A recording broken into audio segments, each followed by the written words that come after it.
करार दे दिया है। राम रहीम के साथ साथ कोर्ट ने 4 अन्य आरोपियों को भी दोषी माना है और इन सभी को 12 अक्टूबर को सजा सुनाई जाएगी।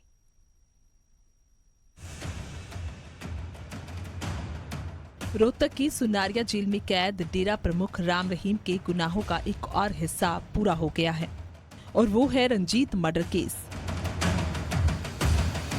पंचकुला सीबीआई की विशेष कोर्ट का जब फैसला आया तो इस बलात्कारी बाबा के पैरों तले जमीन खिसक गई। रंजीत मर्डर केस में सीबीआई की विशेष कोर्ट ने राम रहीम को दोषी करार दिया। डेरा प्रमुख के साथ साथ कृष्णलाल, सबदिल, अवतार, जसबीर को भी कोर्ट ने दोषी माना, जबकि इंद्रसेन की मौत हो चुकी है। सभी दोषियों को 12 अक्टूबर को सजा सुनाई जाएगी। ਰਣਜੀਤ ਸਿੰਘ ਮਰਡਰ ਕੇਸ ਦੇ ਵਿੱਚ ਫੈਸਲਾ ਸੁਣਾਇਆ, ਜਿਹਦੇ ਵਿੱਚ ਬਾਬਾ ਗੁਰਮੀਤ ਰਾਮ ਰਹੀਮ ਸਿੰਘ ਔਰ ਉਹਨਾਂ ਦੇ ਨਾਲ ਦੇ 4 ਸਾਥੀਆਂ ਨੂੰ 302 ਆਈਪੀਸੀ ਦੇ ਵਿੱਚ ਗਿਲਟੀ ਹੋਲਡ ਕੀਤਾ ਹੈ ਔਰ ਸਜ਼ਾ ਦਾ ਜੋ ਪ੍ਰਨਾਉਂਸਮੈਂਟ ਹੈ ਉਹ 12 ਤਰੀਕ ਨੂੰ ਸੁਣਾਈ ਜਾਏਗੀ।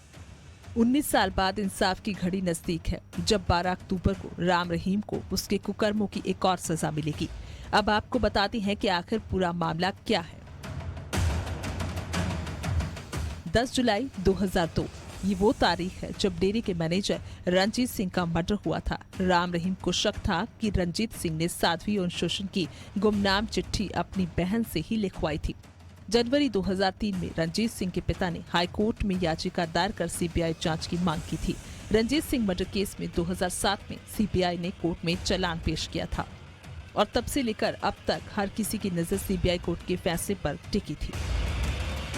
ਰਣਜੀਤ ਸਿੰਘ ਮਰਡਰ ਕੇਸ ਦੇ ਵਿੱਚ ਫੈਸਲਾ ਸੁਣਾਇਆ, ਜਿਹਦੇ ਵਿੱਚ ਬਾਬਾ ਗੁਰਮੀਤ ਰਾਮ ਰਹੀਮ ਸਿੰਘ ਔਰ ਉਹਨਾਂ ਦੇ ਨਾਲ ਦੇ 4 ਸਾਥੀਆਂ ਨੂੰ 302 ਆਈਪੀਸੀ ਦੇ ਵਿੱਚ ਗਿਲਟੀ ਹੋਲਡ ਕੀਤਾ ਹੈ ਔਰ ਸਜ਼ਾ ਦਾ ਜੋ ਪ੍ਰਨਾਉਂਸਮੈਂਟ ਹੈ ਉਹ 12 ਤਰੀਕ ਨੂੰ ਸੁਣਾਈ ਜਾਏਗੀ। आपको बता दें, साध्वियों से यौन शोषण मामले में राम रहीम को पहले ही 20 साल की सजा हो चुकी है और फिर पत्रकार रामचंद्र छत्रपति हत्याकांड में वो उम्र कैद की सजा काट रहा है और अब 12 अक्टूबर का इंतजार है, जब रंजीत सिंह मर्डर केस में डेरा प्रमुख को एक और सजा सुनाई जाएगी। राम रहीम के गुनाहों की फेहरिस्त इतनी लंबी है कि उनका जेल से बाहर आना फिलहाल मुमकिन नहीं। पंचकुला से तारा ठाकुर, न्यूज़ 18। इधर पत्रकार रामचंद्र छत्रपति की बेटी श्रेयसी ने सीबीआई कोर्ट के फैसले का स्वागत किया। न्यूज़ 18 से खास बातचीत में श्रेयसी छत्रपति ने कहा कि सत्य की जीत हुई है। मैडम, जिस तरह से आपके फादर के साथ जो भी चीजें हुई, आज एक बड़ा फैसला आया है, किस तरह से देखते हैं? मैं सबसे पहले जुडिशरी को धन्यवाद देना चाहूँगी कि उन्होंने आखिरकार फिर से एक बार न्याय का साथ दिया और सत्य की जीत हुई है। और मैं कल्पना कर सकती हूँ और पूरा मुझे अंदाज़ा है कि दिवंगत रंजीत सिंह के परिवार को किस तरह से महसूस हो रहा होगा। 2002 में ही रंजीत सिंह की भी हत्या करवाई गई राम रहीम द्वारा और इतना लंबा समय जो था वो पेन में गुजरा और न्याय के इंतज़ार में उस परिवार ने गुजारा। तो ऐसा ही समय हमारे परिवार ने भी देखा है, तो मुझे पूरा यकीन है कि परिवार काफ़ी इस समय सुकून में होगा। और रंजीत सिंह के पिता स्वर्गीय योगेंद्र जी, जो अब इस दुनिया में नहीं हैं, 2016 में उनका देहांत हो गया। वो इस केस को देख रहे थे और वो चाहते थे कि उनके जीते जी वो राम रहीम के केस में अपने बेटे को जो है न्याय दिलवा पाएँ, लेकिन उनकी डेथ हो गई उस समय। तो वो जहाँ भी होंगे इस समय, उनकी अगर आत्मा कहीं भी है तो वो उनकी आत्मा भी इस समय ज़रूर सुकून में होगी। एक चीज़ है कि 12 जुलाई 2002 को उनकी मौत कर दी गई थी। उसके बाद आपके फादर की भी उन्हीं दिनों जो है वो डेथ हुई थी।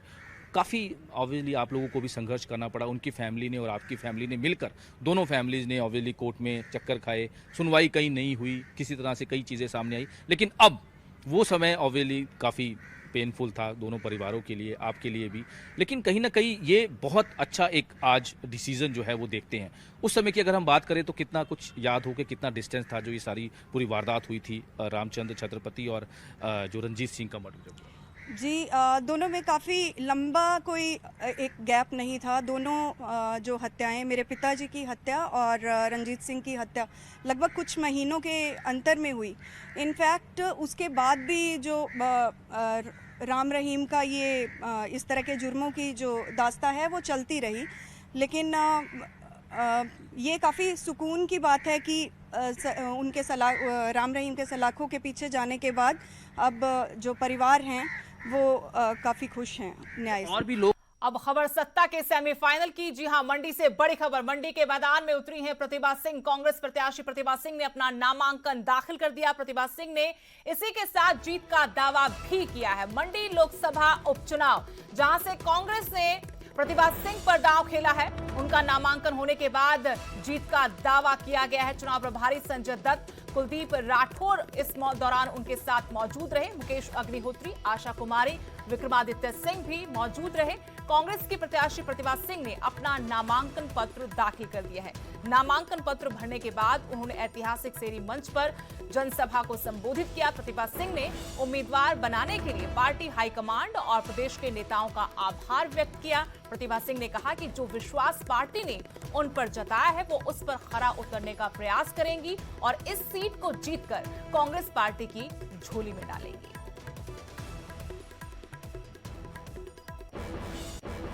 सबसे पहले तो मैं कांग्रेस पार्टी के हमारे अध्यक्ष श्रीमती सोनिया गांधी जी, राहुल गांधी जी और प्रियंका गांधी का बहुत बहुत आभार प्रकट करती हूँ कि उन्होंने मुझे कांग्रेस का टिकट दिया और हमारे प्रभारी, सह प्रभारी और सभी कांग्रेस के वरिष्ठ नेतागणों ने मेरा यहाँ से नाम एक मत पर भेजा। उसके लिए भी इन सबका तहे दिल से धन्यवाद।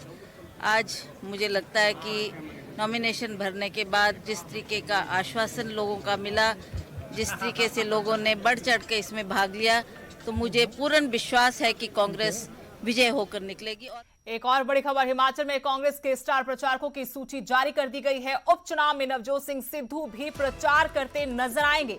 कांग्रेस ने 20 स्टार प्रचारकों की लिस्ट जारी की है। पंजाब और छत्तीसगढ़ के सीएम भी हुंकार भरेंगे इस सत्ता के सेमीफाइनल में। सचिन पायलट, कन्हैया कुमार, राज बब्बर का नाम भी इस सूची में शामिल है।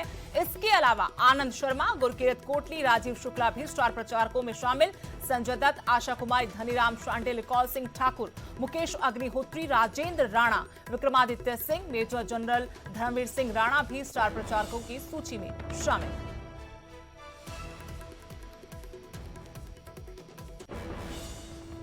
इधर कौल सिंह ठाकुर के बयानों पर आश्रय शर्मा ने तीखा पलटवार किया है। आश्रय शर्मा ने कहा कि सीएम पद का जो सौभाग्य मंडी जिला को आज मिला है वो सालों पहले मिल जाता अगर कौल सिंह ठाकुर ने उस वक्त पंडित सुखराम का साथ दिया होता।